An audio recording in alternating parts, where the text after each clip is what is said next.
What's up, YouTube? And you bobber-loving bitches. Nice day out here today. Getting close to the end of October. Still riding. Some of you fools are freezing your asses off. Hoping to ride. Still doing it though, because you're dedicated. I just wanted to give a quick little video on what I think of the handlebars that I swapped out.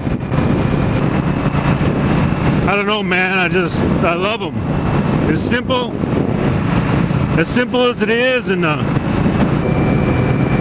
anybody that knows that rides a bobber knows how it feels to lean forward, especially with this hard stock seat. But yeah, ever since I put these handlebars on, I'll tell you what, it's life-changing. Puts me back about, I guess, 2 inches. It's me more straight, so I'm not leaning forward as much, close to 50. And I thought that leaning was going to be okay, but it's not for me. So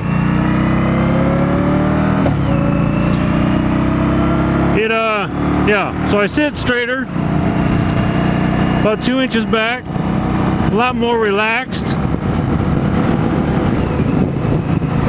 I mean, a lot more relaxed. I mean, it feels so much more natural, and the biggest thing I noticed was my hands don't fall asleep like they were before.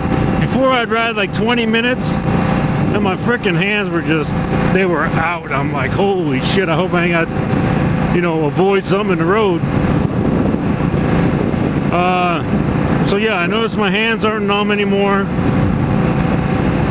And the biggest difference is my boys aren't falling asleep. Because before, just that little bit of lean at 2 inches, leaning forward would just make my shit just freaking go numb, and my taint would be fucking sore, and that's not happening anymore. It takes the pressure off of that spot. So I don't know. It was $60-some. A little bit of work, putting the bungs in for the mirrors. Well, holy shit, man, well worth it. I don't think I'd ever go back to the stock bars. A lot of people, I'm sure, don't like the look because it looks more like just a Scout. Shit, it's about comfort too. Gotta be comfortable. Otherwise, what's the sense? Brakes are working fine, had no problems with those.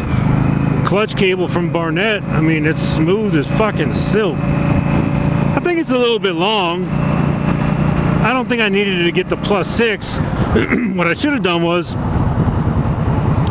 when I took it out of the package and I had the original clutch off the bike, I should have measured and seen, in reality, I bet it's more like close to 8 inches longer than the stock. So I probably could have got away with just the Barnett cable not being +6. I don't know. But damn, yeah, this clutch cable is definitely worth it. You can just feel the difference. And plus, after seeing other videos like I think, what was his name, Uniclocker? After seeing his clutch cable frayed and all tore up, I kind of had a sense of, when I was riding all the time, I'm thinking to myself, is this fucking cable gonna break? I mean, I could definitely get it home with a broken clutch cable. I mean, that's easy enough, but I just don't want the shit to break. And when you take off the stock clutch cable, you can really see and just feel the difference. I mean, it's just cheap as fuck. So next week Should be me and Kyra doing another video. We'll be getting the Corbin seat in. It should be coming in this week, which should be fucking sweet. So I got the Corbin solo seat, the touring pillion seat, and one backrest. So we'll see how that works out. That's going to be beautiful. Anything better than sitting on this fucking boulder.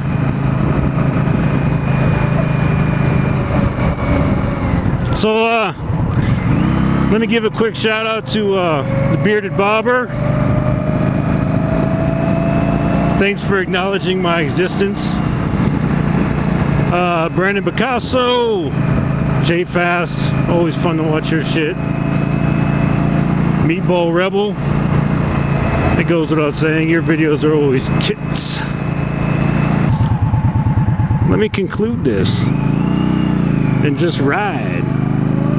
Y'all have a good day. If you like the video, click like and subscribe. Peace.